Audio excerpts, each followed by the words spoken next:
Imagine a bustling city with different parts working together. That's what computer architecture is like, a blueprint for how a computer system is designed and organized. It defines the roles and interactions of various components, enabling them to function as a cohesive unit. From processing information to storing data, every task a computer performs relies on this underlying architecture. Understanding computer architecture is like knowing the different parts of a car engine and how they work together to make the car move.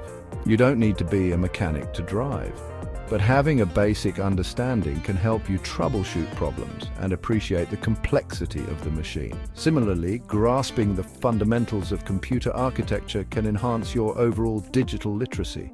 Just like a well-designed city ensures smooth traffic flow and efficient resource allocation, a well-defined computer architecture guarantees fast processing speeds, efficient data storage, and seamless communication between different components. This underlying structure is what allows us to perform complex tasks, run sophisticated software, and enjoy the conveniences of the digital age. Whether you're a casual user or an aspiring tech enthusiast, delving into the world of computer architecture can provide valuable insights into the inner workings of the technology that surrounds us, empowering you to navigate the digital landscape with a deeper understanding. At the core of every computer system lies the Central Processing Unit, or CPU, often referred to as the brain of the computer. This crucial component is responsible for executing instructions from software programs. Think of the CPU as a diligent worker in a factory, meticulously following instructions to process raw materials into finished products. The CPU fetches instructions from memory, decodes their meaning, and then executes them one by one. These instructions could involve anything from simple arithmetic calculations to complex data manipulations. The speed at which the CPU executes these instructions is measured in gigahertz or GHz, with higher GHz indicating faster processing power. Imagine you are playing a video game. The CPU is responsible for processing the game's graphics, sound, and logic in real time, ensuring a smooth and enjoyable gaming experience. Without a powerful CPU, the game would lag, making it difficult, if not impossible, to play. The CPU's role extends far beyond gaming. It powers everything from web browsing and video editing to running complex simulations and artificial intelligence algorithms. It is the engine that drives the digital world, making it possible for us to interact with technology in meaningful ways. Just like we need to remember information to perform tasks, computers rely on memory to store data and instructions. There are two primary types of memory in a computer system: RAM and ROM. RAM, or random access memory, is like a computer's short-term memory. It stores data that the CPU needs to access quickly and frequently. Think of it as a workspace where the CPU can easily access and modify information while the computer is running.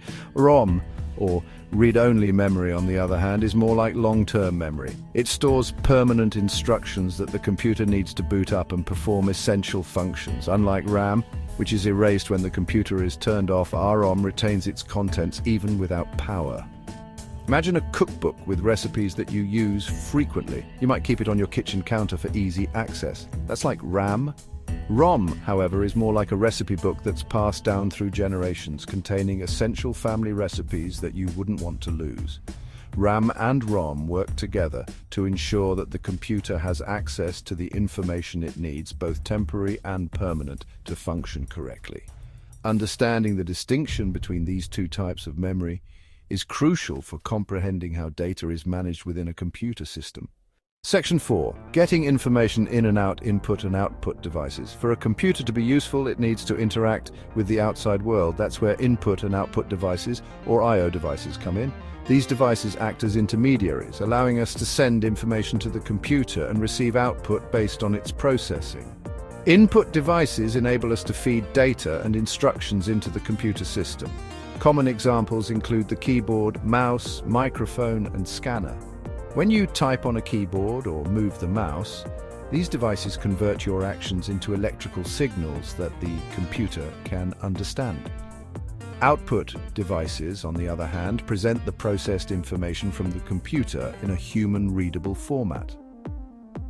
The most familiar output devices are the monitor, which displays visual output, and the speakers, which produce audio output. Consider the process of writing an email. You use the keyboard, an input device, to type your message, which is then displayed on the monitor, an output device. Once you hit send, the email is transmitted to the recipient's computer, where it can be viewed on their monitor. Input and output devices bridge the gap between the digital world of the computer and the physical world we inhabit. They allow us to harness the power of computing for a wide range of tasks, from communication and entertainment to education and problem solving. Section 5. Keeping things for later storage devices. While RAM provides temporary storage for data and instructions currently in use, we need a way to store information permanently for later retrieval. That's where storage devices come in. These devices provide non-volatile storage, meaning they retain data even when the computer is powered off. Hard disk drives, or HDDs, and solid-state drives, or SSDs, are common types of storage devices. They store the operating system, applications, and our personal files, allowing us to access and use them whenever needed. Think of storage devices as filing cabinets where you keep important documents. Just as you organize files in folders within the cabinet, data is stored in a structured manner on storage devices, making it easy to locate and retrieve specific information. The capacity of storage devices is measured in gigabytes and terabytes, with larger capacities allowing you to store more data. Choosing the right storage device depends on factors like storage capacity, speed, and portability.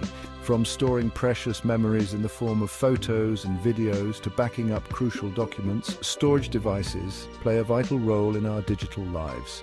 They provide a reliable and persistent repository for the vast amounts of data we generate and consume.